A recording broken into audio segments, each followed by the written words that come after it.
having erasers by starting our basic shapes and guidelines as light as we can, and then we'll darken in the features of Stitch that we want to see, like his nose, his eyes, his big ears. And we're going to start off with a half circle. Think of like a taco shell, but not like a really big taco shell. Think of like a taco shell that would disappoint you a little if you got this at a restaurant. Yeah, because if you end up drawing like a giant taco shell, the one that would make you be really full, you're going to have a giant Stitch on your page and it might take a while. But we're going to start off with that taco shell here. So I'm going to go right about where the middle of my page, go down just a little bit. I love little pencil shadings. And you want to start off with a line. Think of this as the line where the sky meets the sea. It should call you. Nope, no Moana fans. Alright. We want to stretch up from each end here a really tall rainbow. So you want this to be very tall on top. And I'm lightly sketching in as many lines as it takes to get that shape that I want. But now for Stitch, the bottom of his head isn't flat okay, like just keep this. going. So we want to round it off just a little bit by adding in the stretched out letter U shape. So you should have something that looks like a turtle that went inside of its shell. I'm going to cut this right in half, right down the middle here, because Stitch is going to be looking straight on towards us. And this is a basic construction for Stitch. Oh no. I know it doesn't look like him just yet, but it will. Here, I can make you happy. Watch. I'll draw a circle for his nose right over here. So it goes about halfway up. And there you go, you got Elmo. Look, it's Elmo. He looks great, right? But we don't want Elmo, we want Stitch. We want to make this more of like a dog-like nose. So I'm going to flatten off the top of his nose here. And dogs have more of a triangular shaped nose to them. So we want to give that to Stitch here. And you want to flatten off the sides. And you'll notice that I'm going in with my darker lines here. So you should have something that looks like a shield shape, or like the Vicks logo. And yeah, doesn't it look like it? But Lilo says that Stitch was a collie before he got run over, but he's actually loosely based off of a French bulldog. So he has that more squished face. So he's got a couple of wrinkles over his nose, just adding in a couple of small rainbows here. And we want to add in his nostrils here as well. So you want to think of these as a couple of candy cane shapes. Because Stitch, he can stick his tongue up into these and pick out the hanabatas. For you English speakers out there, that's Hawaiian for boogers. But we want to shade these in to look like they're going inside instead of just being lines on his nose.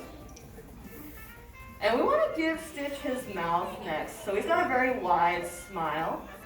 And right under his nose, I'm going to lock in just a small portion of that center guideline. And I'm going to stretch across this straight line that follows the line right above it, just right through the middle there. He looks very meh right now.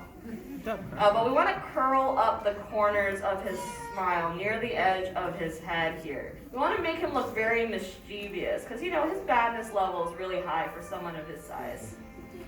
And at the ends of his smile, we want to give him what's called smile lines. So you just want to cap each end off with a couple little rainbows there.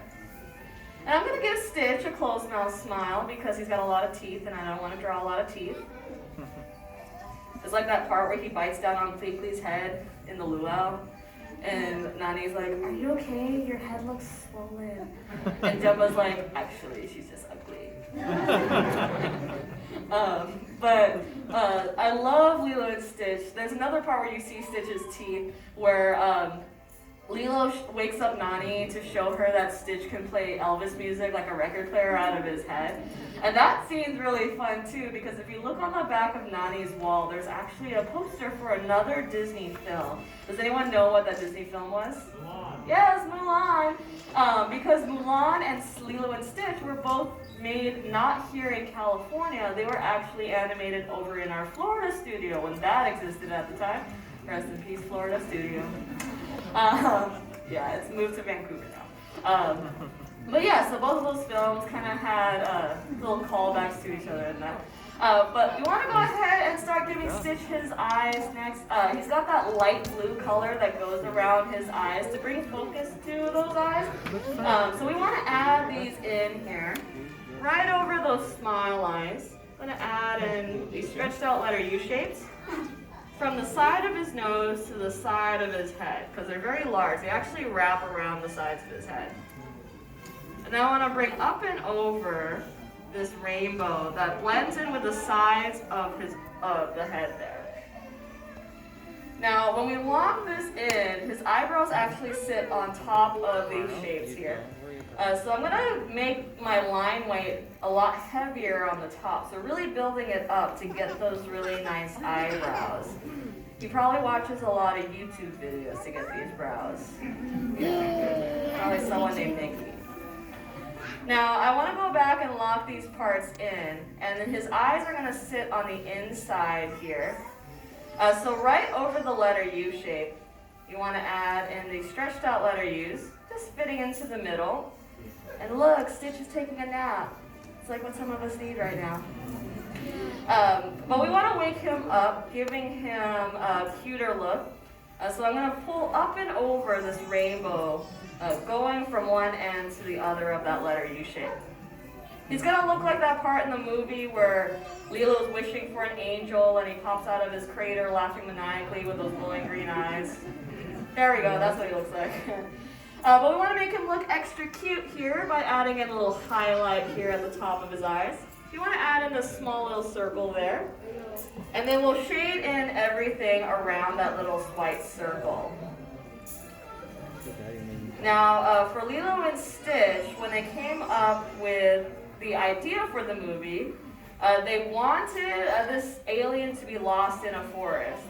So they had to pick what kind of forest they wanted. And one of the locations that they had in mind for Lilo and Stitch was actually Kansas. Yeah, can you imagine Stitch running around cornfields?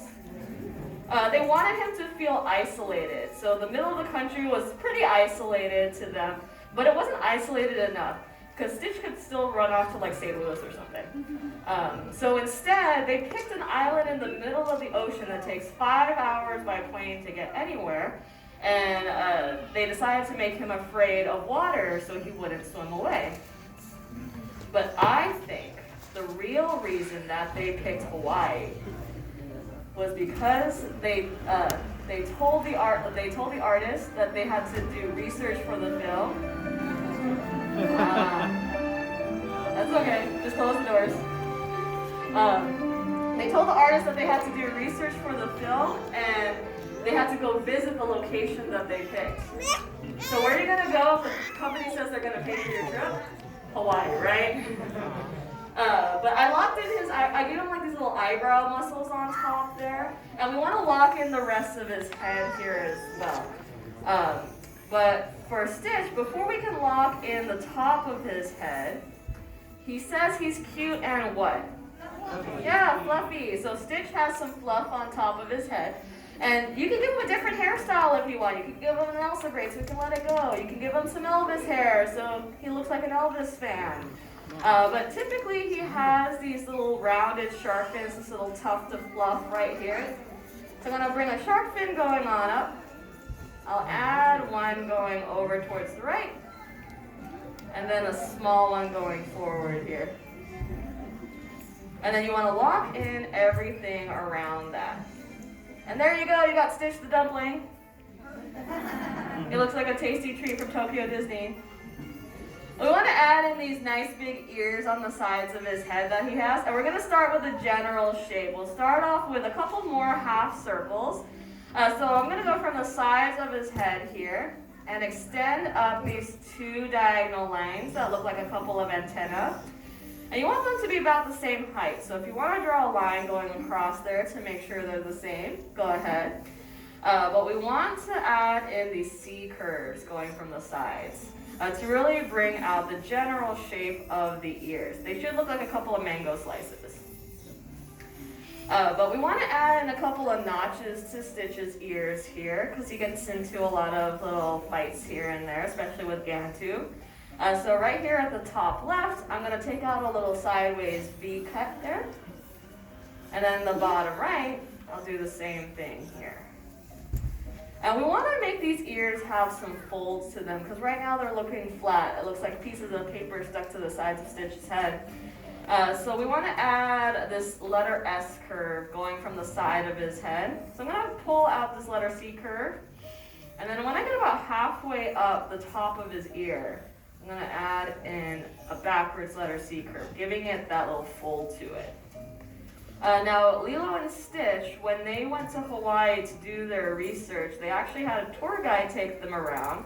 And the tour guide would stop everywhere that he went and would say hello to everyone that they saw and call them auntie and uncle and cousin.